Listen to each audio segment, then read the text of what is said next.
Reserve Bank Governor Lesetja Kganyago will today announce the outcomes of the Monetary Policy Committee's three-day meeting this afternoon. It comes on the back of a 25 basis point hike in interest rates, and that was back in November. Our business reporter, Tumisang Ndlovu, has more.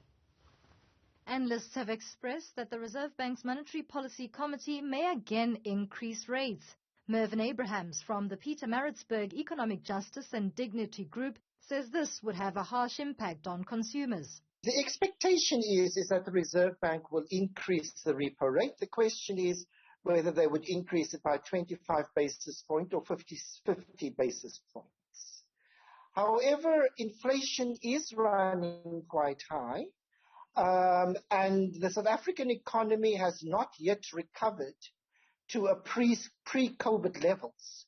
So we are seeing a very depressed economy.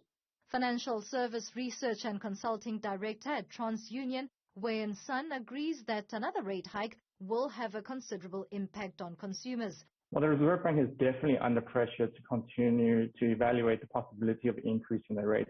Earlier in the year, the governor did announce that they are starting to unwind the accommodating monetary policies we enjoyed over the last 2 years, and steep interest rate cycles should be expected in the upcoming cycles.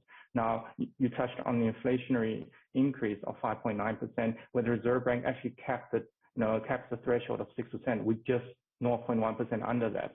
And primarily, that's contributed by the food and beverage inflation, as well as transport. These are basic necessity costs that continue to increase and take away the share of wallet for consumers. Other analysts have expressed that the November rate hike decision may have been premature given concerns over rising global inflation. Investec economist Annabel Bishop says the level is too close to the central bank's inflation target range of between 3 and 6%. So the Reserve Bank doesn't target inflation historically, what came out for December or even what comes out for January, because they will be looking at inflation 6 to 24 months' time.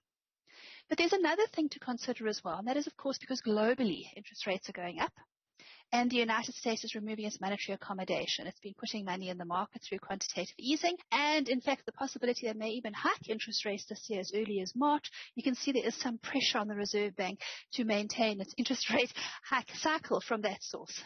Another rise in rates would be in line with the Reserve Bank's forecasts, which include an outlook of a hiking cycle after the 300 basis point cuts seen before and during the economic impact of the pandemic in the past 2 years. For Newzroom Afrika on Channel 405, I'm Tumisang Ndlovu in Johannesburg.